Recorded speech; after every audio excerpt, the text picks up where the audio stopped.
당신이 몰랐던 이야기. 오늘은 혼돈과 혼란의 현장, 지고 있는 히말라야의 붉은 별, 격변하는 네팔에 대한 이야기입니다. 현재 네팔은 2025 네팔 지세대 시위라는 이름으로 9월 8일부터 시위가 일어나고 있습니다. 시위야 세계 각국에서 시도 때도 없이 일어나고 있지만 현재 네팔에서 일어나고 있는 시위는 결이 다르죠. 처음에는 평화적으로 진행되나 싶었지만 경찰의 과잉 진압으로 사망자와 부상자가 나오면서 폭력 시위로 바뀌었습니다. 그리고 이 폭력 시위는 네팔의 정치부터 시작해 모든 국가 시스템을 마비시킨 상태이며 네팔을 근본적으로 바꾸고 있죠. 전 네팔 총리 잘라나트 카날의 집은 불타고 있으며 재무장관은 길 가다 시위대에게 맞고 있고 대통령궁, 우리로 치면 청와대와 국회의사당도 불타고 있습니다. 잘라나트 카날 전 네팔 총리의 아내는 불타는 집에서 빠져나오지 못해 불타 죽었고 시위대는 교도소도 습격해 수감자 900명이 탈옥하면서 국가의 모든 시스템이 멈춘 상태이죠. 네팔 대법원은 심리를 무기한 중단한다고 발표했고 대통령이 제발 좀 멈추라고 호소했지만 대통령은 상징적인 자리일 뿐 총리가 실권을 쥐고 있어서 별로 호소력이 없는 상태입니다. 그럼 총리는 뭐하냐? 전 총리 집이 불타고 있는데 무사할 리가 없죠. 총리는 물론 장관들도 줄줄이 사임했고 헬기를 타고 도망치기까지 하고 있습니다. 총리와 재무장관 이외에도 실시간으로 SNS에 장관이나 정치에 몸담았던 인물들이 길거리에서 막고 있는 영상들이 계속 올라오죠. 지세대 시위라고 불리는 이유는 말 그대로 시위의 주축이 지세대이기 때문입니다. 시위가 시작된 경위만 보면 유튜브, 페이스북, 인스타, X 같은 소셜미디어를 차단한 게 시발점이었지만 당연히 소셜미디어 차단은 트리거일 뿐 그 이면에는 이때까지 억눌려왔던 불만이 숨어 있죠. 실제로 정부가 소셜미디어 차단을 철회했지만 시위는 멈추지 않고 있고요. 또 처음에 히말라야의 붉은 별이라고 말한 것처럼 네팔 자체가 공산주의 국가는 아니지만 사실상 공산주의 국가이기도 합니다. 네팔 정치에서 공산주의 정당이 압도적인 세력을 갖고 있거든요. 심지어 공산주의 정당이 한 개도 아닙니다. 같은 공산주의자들 내에서도 마오주의, 마르크스, 레닌주의와 같이 노선이 다르기 때문에 여러 정당으로 나뉘어져 있죠. 의회에서 대통령과 총리를 뽑는 의회 민주주의 국가라 공산당이 권력을 갖고 있는 의회에서 당연히 대통령, 총리도 모두 공산주의자이고요. 2008년에 처음 당선되어 이때까지 총 3번이나 총리를 해먹은 푸슈파 카말 다알 총리는 세계 최초로 민주적인 선거를 통해 마오주의 정권을 수립한 인물이기도 하죠. 세계적인 관점에서 봐도 특이한 나라입니다. 그리고 지금 일어나고 있는 시위가 단순히 혼란과 혼돈이 아닌 이유는 시위로 인해 네팔 공산당이 붕괴한 것으로 보이거든요. 현재 네팔은 무정부 상태라고 봐야 합니다. 동시에 국가의 체제와 미래를 결정짓는 변곡점에 있기도 하죠.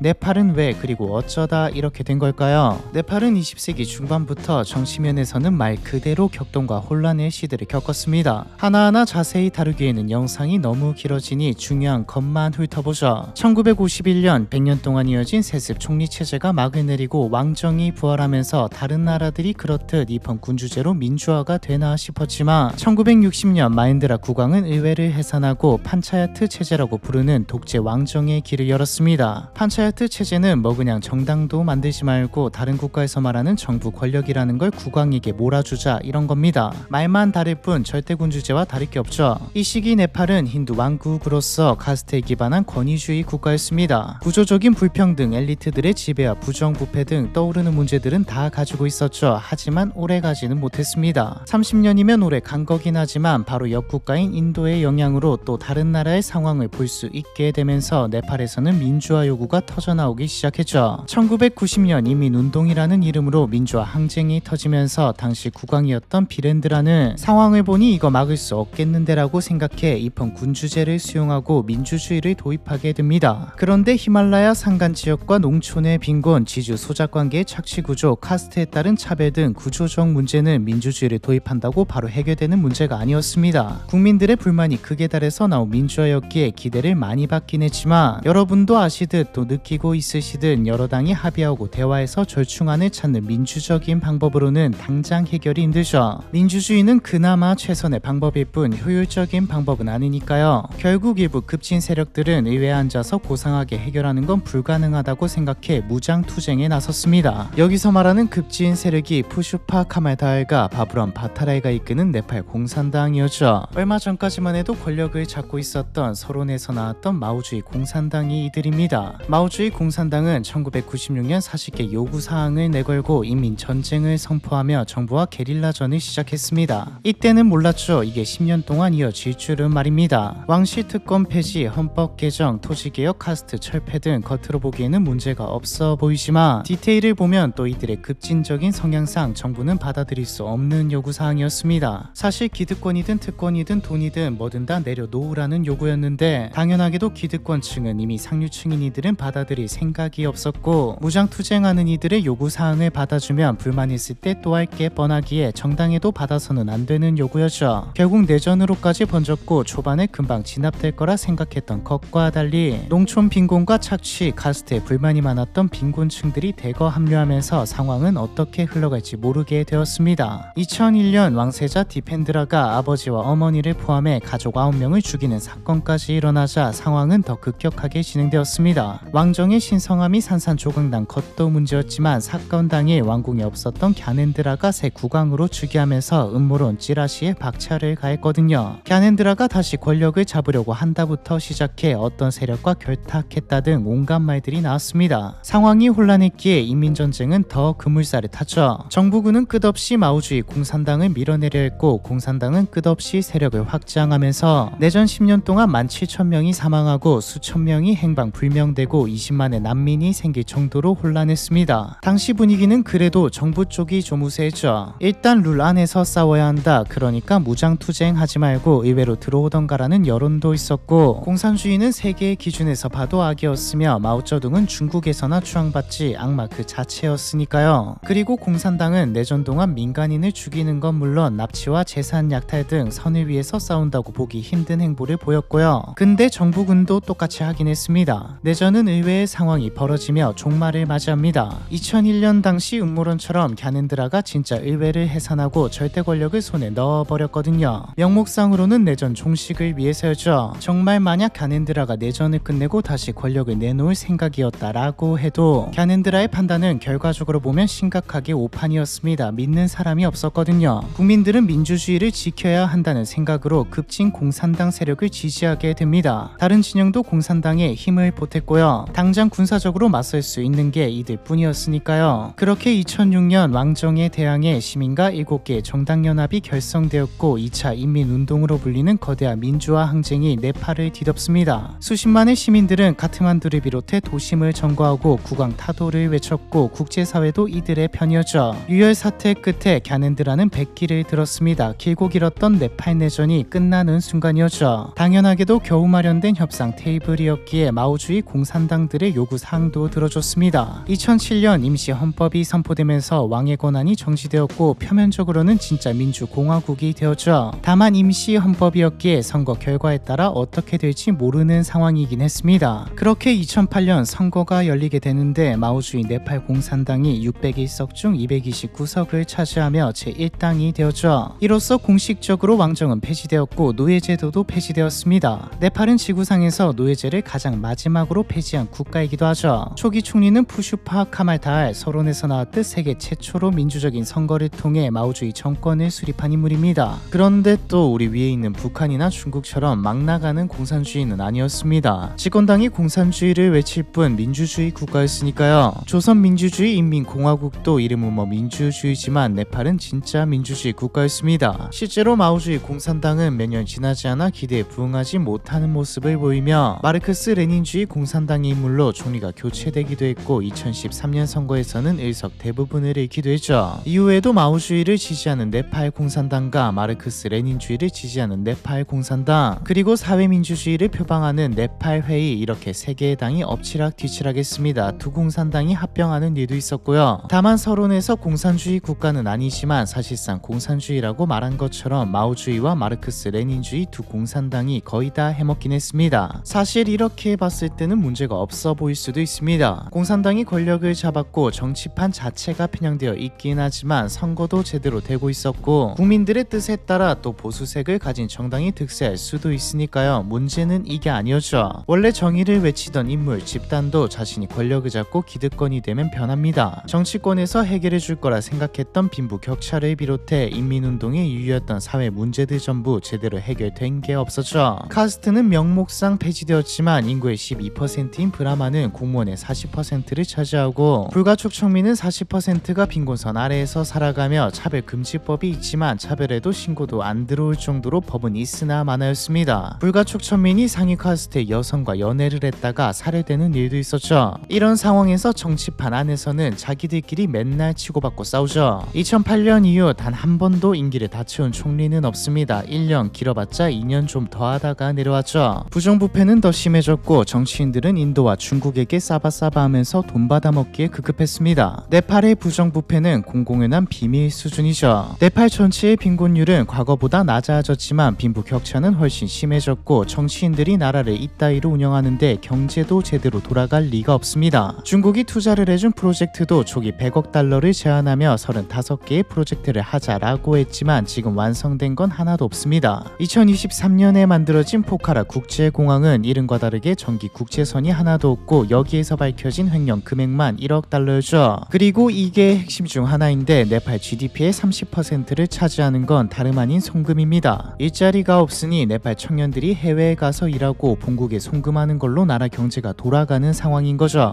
네포키즈, 한마디로 족벌주의도 있었습니다. 네포티즘은 조카와 편애의 합성어로 학연지연 혈연으로 맺어진 사람에게 관직과 같은 특혜를 주는 걸 뜻합니다. 네포키즈는 고위층의 자녀들을 뜻하죠. 세상은 원래 불공평합니다. 재벌가의 자녀와 일반 가정의 자녀가 같은 교육이나 경험을 하며 자랄 수는 없죠. 하지만 적어도 공정해야 할 곳에서는 공정해야 합니다. 예를 들어 우리로 치면 수능을 치는데 가난하면 점수 그대로, 부모가 고위층이면 플러스 1등급 이러면 문제가 되죠. 네팔은 부패했기에 이런 일들이 밥 먹듯이 일어났습니다. 한마디로 네팔의 정치인들은 너나 할 것 없이 전부 무능하고 부패했습니다. 언론은 뭐 당연히 장악이었고요. 일각에서는 차라리 왕이 있을 때가 나았다면서 왕정 복구 운동이 일어날 정도였습니다. 언론까지 정치권 손안에 있기에 진짜 여론, 진짜 사람들의 생각을 볼 수 있는 유일한 곳은 SNS였죠. 동시에 해외에 떨어져 있던 가족과 소통 수단이기도 했고요. 이런 혼돈의 카오스인 상황에서 당장 뭔가 터져도 이상하지 않은 상황에서 2024년 SNS에서 정치인들의 자녀들, 네포키즈들이 사치를 부리며 호화로운 생활을 하는 것도 퍼져나갔습니다. 이건 젊은 층 사이에서 정치인에 대한 불만을 증폭시켰죠. 언론이야 뭐 어떻게 하겠지만 SNS를 막는 방법은 차단밖에 없습니다. 2025년 9월 네팔 정부는 글로벌 IT 기업이 네팔 법에 따라 현지 등록을 하고 정부 감시 체계에 협조하지 않았다는 이유를 들면서 26개 소셜 플랫폼 차단 조치를 발표했죠. 당연히 핑계일 뿐 여론이 안 좋아지니 차단해버린 거라고 봐야 합니다. 가장 즉각적으로 반응이 나온 건 90에서 00년대생인 G세대였죠. 이들에게 SNS를 막는 건 언론 탄압이었고 동시에 해외에 거주하고 있는 국가 경제의 30%를 벌어다 오는 개고생 중인 가족과의 연락망도 끊는 것과 같았죠. 대학생들과 청년들을 중심으로 시위가 일어나기 시작했고 9월 8일 G세대 시위라는 이름으로 전국적으로 확산되었습니다. 정부는 무기한 통행 금지령을 내리고 경찰을 투입했죠. 이전에 다른 시위와 같이 강경하게 진압하면 물러날 거라 생각했거든요. 국회 앞에 수만 명이 몰려든 가운데 시위대 중 일부가 의사당으로 진입하려고 하자 경찰은 총까지 쐈죠. 이날 총격으로 사망한 사람만 19명이었습니다. 이 소식을 들은 다른 세대의 국민들도 시위에 참여하기 시작하면서 9월 9일 수십만이 거리로 쏟아져 나와 정부 청사와 정치인들의 집에 쳐들어갔죠. 길 가다 보이면 때리고 불까지 지르는 등 폭력 시위로 번졌습니다. 정부는 선택을 해야 했죠. 진짜 군대까지 불러서 아예 탄압해버리던가 아니면 물러나야 했습니다. 선택은 물러나는 것이었죠. 사실 선택지가 없었습니다. 국민들을 다 죽이려는 생각이 아닌 이상 지금 집과 정부 청사가 다 불타는데 튀어야죠. 9월 9일 올리 총리는 사임했고 앞서 나왔듯 대통령도 이제 그만해줘라고 호소했지만 SNS 차단도 철회했지만 이미 시위는 번질 대로 번진 상태였습니다. SNS는 트리거일 뿐 진짜 불만은 시위를 주도하는 세대가 가진 불만은 이때까지 말한 것들이 다 합친 것에다 특히 네포키즈에 대한 불만이었기에 멈출 생각이 없었죠. 아니 우리는 쎄 빠지게 일해서 돈 벌어오는데 그것 가지고 우리 또래인 무능하고 부패한 정치인들의 자녀들은 아주 그냥 호화로운 생활을 한다니 그냥 이번에 일 벌린 김에 갈아엎자가 된 거죠. 실제로 시위는 멈추기는커녕 더 격화되었고 엘리트와 부패한 정치권에 대항하는 시위로 바뀌었습니다. 이후에도 정치인들의 집은 계속 불탔고 길 가다 보이면 때렸으며 약탈 방화 등 범죄까지 벌어질 정도로 치안부터 시작해 행정이든 뭐든 다 마비되었죠. 그럼 도대체 뭘 어떻게 해줘야 멈추냐? 네팔 사람들이 원하는 건 시위대가 요구하는 건 명확합니다. 초기화하자. 현재 시위대는 무정부 상태가 두렵지 않습니다. 원하는 방향이 이쪽이니까요. 뭐 국가를 전복시키겠다, 망하게 하겠다 이런 게 아닙니다. 왕정이고 지금 정치인들이고 니들 때문에 이번에 이 꼬라지가 났으니까 의회 해산하고 전부 다 새로 뽑아서 처음부터 다시 하자는 것이죠. 그럼 이제 네팔은 어떻게 되는 걸까요? 계속 이러고 있을 수는 없으니까요. 일단 기존 방식으로 복귀는 쭉 보셨으면 가능성이 거의 없다는 것을 알 수 있으실 겁니다. 도저히 이 방법으로는 분노를 잠재울 수가 없죠. 공산당 정권의 붕괴는 확정입니다. 이런 경우 군사 쿠데타로 흘러가는 경우도 적지 않습니다. 실제로 군부가 성명을 통해 시위 진압을 돕겠다라는 발표도 했고 지금 상황을 무력으로 진정시킬 수 있는 게 군부밖에 없긴 합니다. 외부에서도 군사 쿠데타 가능성도 있다고 우려하고 있기도 하고요. 근데 사실 가능성이 좀 많이 낮습니다. 일단 군부가 정치를 한다고 하면 지금 시위대가 가만히 있을 리가 없습니다. 무력으로 잠시 멈출 수 있을지는 몰라도 또다시 터질 게 뻔하죠. 심지어 지금 정치권 세력들도 다시 활동할 명분이 생기고 무력 투쟁을 벌이며 다시 내전에 빠질 수도 있고요. 이런 것들 다 빼고 봐도 네팔의 군부는 다른 국가의 군부와 달리 큰 권력을 가졌던 적이 없던 집단이라 지금 갑자기 권력을 탐한다는 건 어렵죠. 왕정 시절에는 왕 아래에서 민주화 이후에는 민간 정부가 군을 강하게 통제했기에 명분도 능력도 부족합니다. 이때까지 한 번도 정치에 개입한 적도 없고 이미지도 철저히 중립으로 관리해왔죠. 육군 지휘부도 정권을 잡을 뜻이 없다고 대놓고 말했고요. 현재 시위대가 육군 본부에서 임시내각의 수장을 누구로 할지 논의할 정도이기에 가능성은 거의 없습니다. 그럼 왕정으로 다시 가는 거 아니냐? 어떻게 이룬 민주주의고 시위대는 왕이고 정치인이고 다 썩어서 이렇게 되었으니 초기화하자라고 하는 것이기에 어렵죠. 가장 높은 가능성은 시위대의 바람대로 되는 겁니다. 지금의 시스템은 바꾸지 않되 정당이고 정치인이고 전부 다 내려오고 임시정부 꾸려서 선거 다시 해서 새롭게 시작하자는 것이죠. 네팔은 시스템이 잘못되었다고 하는 게 아니라 사람이 잘못되었다고 외치고 있는 것이니까요. 왕정과 싸운 것을 큰 성과로 공산당이 집권한 것도 있기에 이번에는 공산주의와 자축 세력이 부패해서 일어난 일이니 중도 혹은 보수 쪽이 권력을 잡을 가능성이 큽니다. 여기다 친중 정부이기도 했고 네팔 젊은 세대는 반중 정서도 강해서 정확히 반대로 될 가능성이 높죠. 그리고 이게 실현만 된다면 네팔은 국민들이 들고 일어나서 다 때려 부수는 걸 보여줬기에 정치권이 이상한 길로 빠질 가능성도 낮고요. 현재 임시정부의 수장으로 거론되는 건 크게 두 명입니다. 수실라 카르키 전 대법원장과 현재 카트만두 시장이자 전직 래퍼인 발렌드라 샤좌. 히말라야의 붉은 별은 이미 졌고 그 자리를 누가 대체할지 또 어떻게 변할지 궁금해지네요. 2022년 스리랑카, 2024년 방글라데시에 이어 남아시아의 세 번째 청년 봉기인데 분명히 네 번째, 다섯 번째가 등장할 겁니다. 역사에서 그랬듯 다른 국가에서 일어난 봉기 혁명은 다른 국가에 영향을 끼칠 수밖에 없거든요. 네팔의 선택은 네 번째, 다섯 번째에게 교보제가 될 테죠. 네팔 시위에 대한 이야기 이번 편은 여기까지입니다.